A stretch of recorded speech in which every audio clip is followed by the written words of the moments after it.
Hello tout le monde, on se retrouve aujourd'hui pour une vidéo un peu spéciale des lectures du Nord. Je ne vais pas vous présenter une ou deux ni trois lectures, mais un top 10 des lectures qui ont un rapport avec les traditions nordiques ou avec la Scandinavie.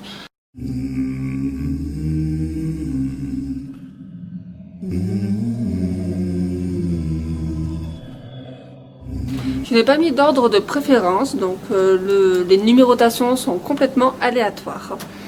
Pour ceux qui sont en quête de lecture sur ce thème, je vous laisse prendre votre petit bloc-notes et votre stylo pour noter les titres.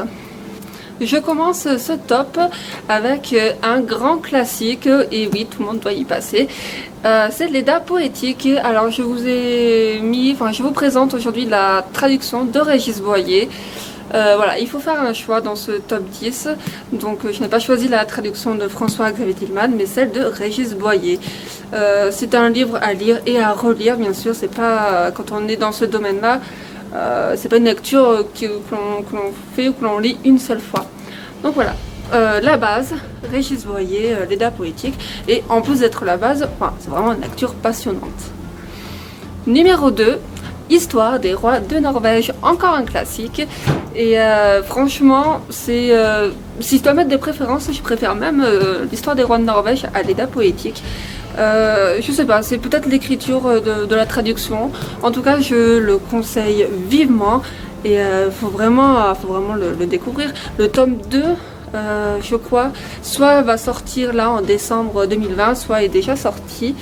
Et en tout cas j'ai hâte de lire le tome 2. Donc c'est la traduction de François-Xavier Tillman aux éditions Gallimard, à se procurer vivement.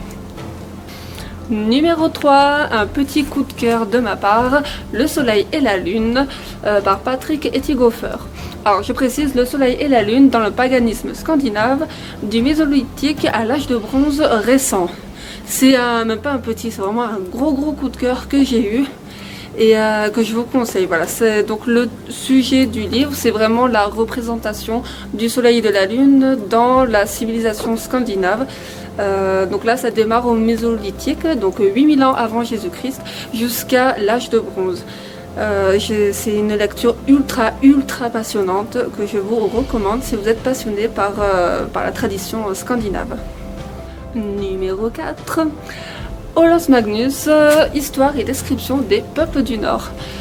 Pareil, si je l'ai mis dans ce top, ça veut dire que j'ai vraiment adoré cette lecture et qui est à long terme, qui m'a marqué aussi à long terme. Donc voilà, Olos Magnus était un archevêque d'Uppsala du XVIe siècle et pendant très longtemps, son ouvrage a été considéré comme une source majeure sur les traditions du Nord. Voilà, j'ai découvert plein de choses, notamment sur les traditions des Samis.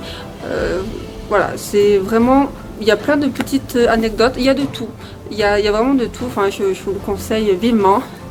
C'est assez inattendu, c'est bien écrit et pour une fois, voilà, c'est un archevêque qui a écrit ça, donc forcément c'est empreint de christianisme, ça reste plus ou moins neutre, plus ou moins.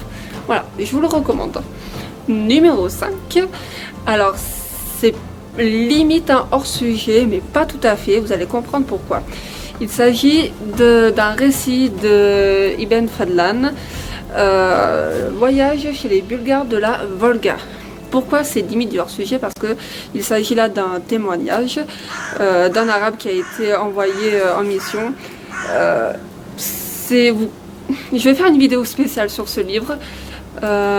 Pour ceux qui ne connaissent pas, vous connaissez peut-être le film Le 13e guerrier qui a été inspiré du personnage de l'homme qui a écrit, qui a témoigné tout court. En fait, Ibn Fadlan a rencontré des Varegs et a assisté à une cérémonie d'enterrement d'un de leurs chefs. Et ça fait partie d'un des témoignages, un témoignage phare de l'histoire. Voilà, dans énormément de livres d'histoire, on retrouve l'un de ces témoignages. Après, voilà, sa rencontre avec les Varegs, au final, ça fait 3 pages dans le livre. Donc c'est pas non plus, voilà, on va pas en apprendre des tonnes non plus, mais c'est super intéressant. Et je pense que je vais vraiment faire une vidéo spéciale sur Ibn Fadlan et sur son témoignage. Et voilà. Numéro 6, il faut bien que je vous présente au moins un livre qui parle de Vikings. Alors, dans ce top, j'ai choisi La vie quotidienne des Vikings par Régis Boyer. Et je vous ferai aussi un top 10 des livres sur les Vikings. Mais là, aujourd'hui, je vais uniquement vous présenter ce livre-là, qui, moi, c'est mon livre préféré, en fait, sur tous les livres qui parlent de Vikings. Ça présente vraiment, comme le titre l'indique, la vie quotidienne, ce qu'ils mangeaient, les loisirs qu'ils avaient, comment ils fabriquaient les navires, dans quel bois, enfin plein de détails. Et moi je suis actuellement en train d'écrire un roman historique, qui se passe pendant l'âge viking, et ce livre ne me quitte jamais. C'est vraiment très très riche en informations. Donc voilà, s'il y a un livre sur les Vikings que vous devez lire, c'est celui-ci. Numéro 7, je viens de vous présenter un livre sur les Vikings, voici désormais un livre sur les runes. Je vous présente le B.A.B.A. Runes d'Arnaud d'Apremont. C'est le tout premier livre personnellement que j'ai découvert sur les runes, donc c'est un peu sentimental. Voilà, je vous ferai également un top 10 des livres sur les runes, mais aujourd'hui c'est celui-ci que je vous recommande. Comme son nom l'indique, c'est vraiment un B.A.B.A., donc vraiment la base à savoir sur les runes. Et même sur la tradition nordique. Voilà. Arnaud d'Apremont a également écrit sur la tradition nordique, ça ne fait pas partie de ce top là, mais je vous le dis quand même au cas où. Voilà, si vous êtes intéressé donc par les runes et que vous cherchez des ouvrages, je vous recommande celui-ci. Numéro 8, encore un livre sur les runes, mais cette fois-ci un poil différent. Il s'agit de l'écriture runique d'Alain de Benoît. Différent parce que ce livre-là ne nous explique pas la signification de chaque rune, mais essaie de nous expliquer l'origine de l'écriture runique. Donc ce n'est pas du tout un livre ésotérique ou divinatoire, pas du tout. C'est vraiment une recherche historique que j'ai trouvée très intéressante et que j'ai pris vraiment beaucoup de plaisir à lire. Donc voilà, pour cet autre côté des runes, parce que c'est vrai que dans les runes, voilà, il y a les livres historiques, les livres ésotériques, les livres divinatoires. Celui-ci, c'est vraiment des recherches historiques, donc je vous le conseille. Franchement, il y a plein d'informations enrichissantes. Numéro 9, un livre sur l'art scandinave. Donc ici je vous présente le tome 1, il existe également le tome 2. Il s'agit d'un gros livre documentaire sur l'art à partir de l'âge viking, je crois même un peu avant, à partir de l'âge de bronze, je crois. Voilà. Plein de choses intéressantes à savoir comme d'habitude. Ça nous renseigne sur les découvertes archéologiques, sur sur la représentation tout simplement de l'art de l'époque, qui n'est pas du tout la même que l'on peut s'imaginer aujourd'hui. Également un gros chapitre sur les églises en bois qui ont été construites du coup à partir du christianisme, enfin de la christianisation de la Scandinavie, d'où la photo de couverture. Voilà, plein de choses à découvrir, très intéressant niveau historique et archéologique. Et enfin, numéro 10, finalement le numéro 10 c'est peut-être un petit peu mon préféré. Je ne vous ai pas parlé des sagas islandaises. Bien sûr, il existe la traduction des sagas islandaises par Régis Boyer, mais je vais me concentrer sur une seule saga. S'il n'y a qu'une seule saga pour moi que vous devriez lire, c'est la saga d'Egil Skallagrimson. Il s'agit d'une vieille édition que j'ai eu beaucoup de mal à trouver.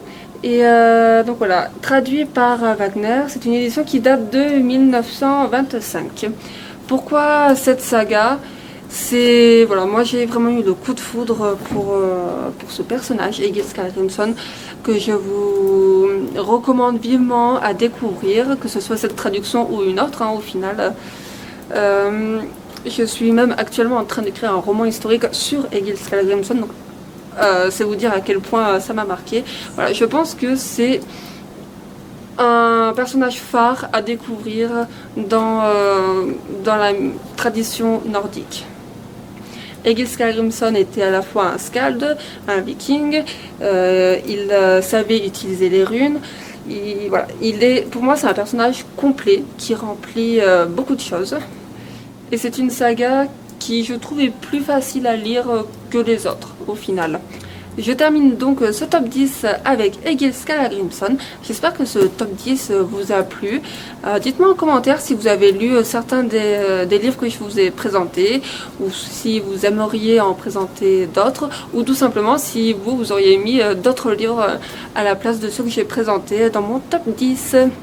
A bientôt et on se retrouve pour des prochaines vidéos.